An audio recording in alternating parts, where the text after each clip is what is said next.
Good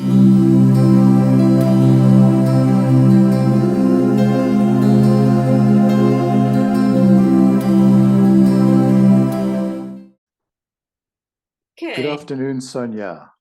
Hi. We're back for another episode. This time is episode 6.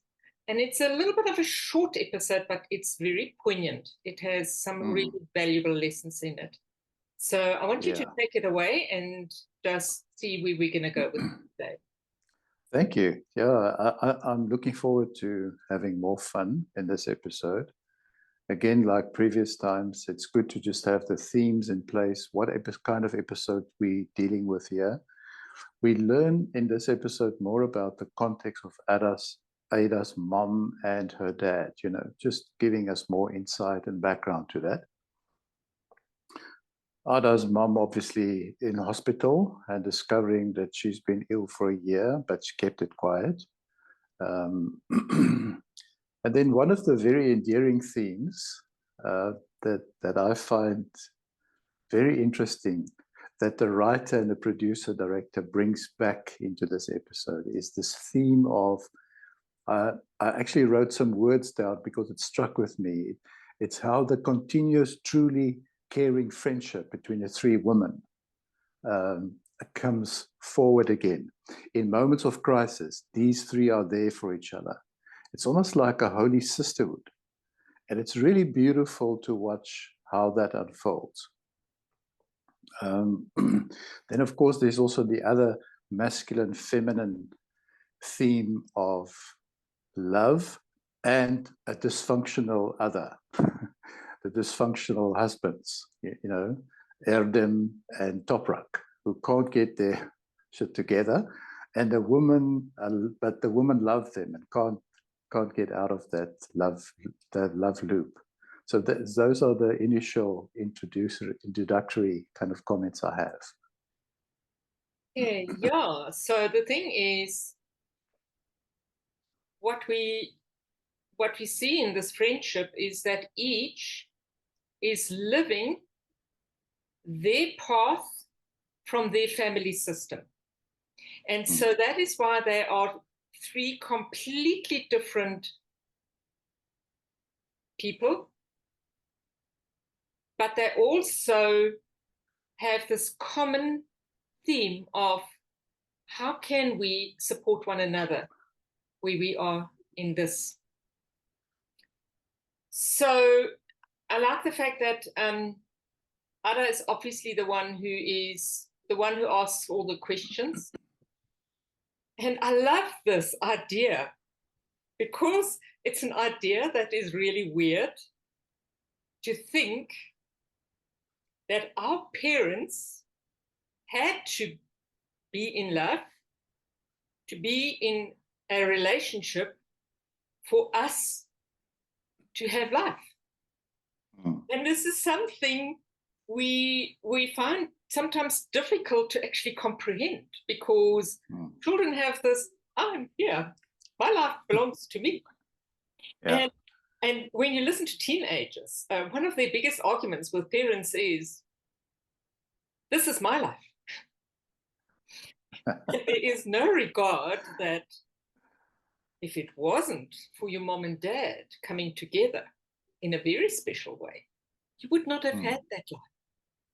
So there's this ownership of, this is my life. And then there is the total disregard of those that had life and breath before you. And I think this is really what life is about. Our parents had a life. They were young ones. They were teenagers once. They fell in love.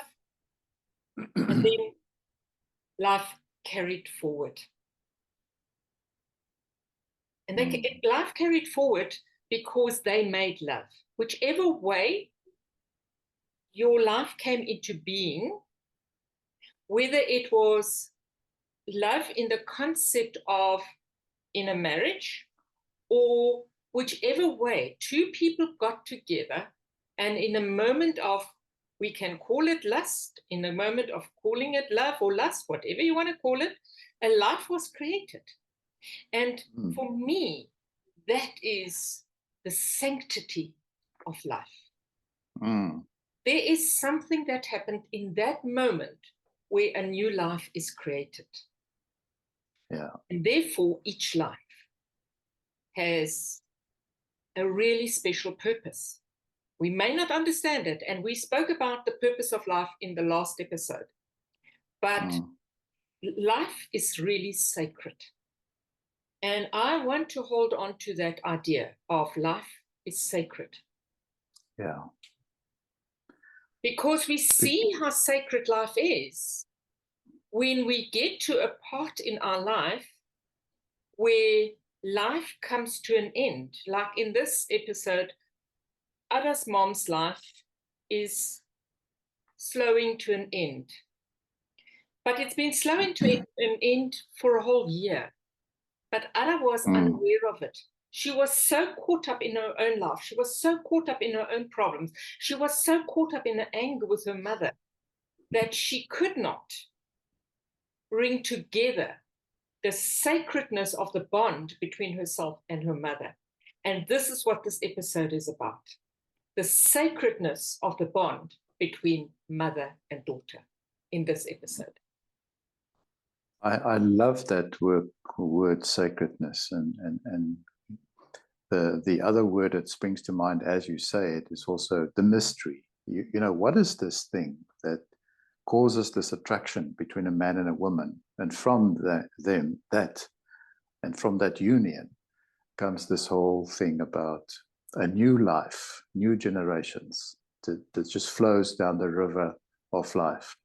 It's such a reverent feeling that one gets when you work with families, when you work with the field, in discovering these themes and in helping couples to align themselves more to this sacred energy.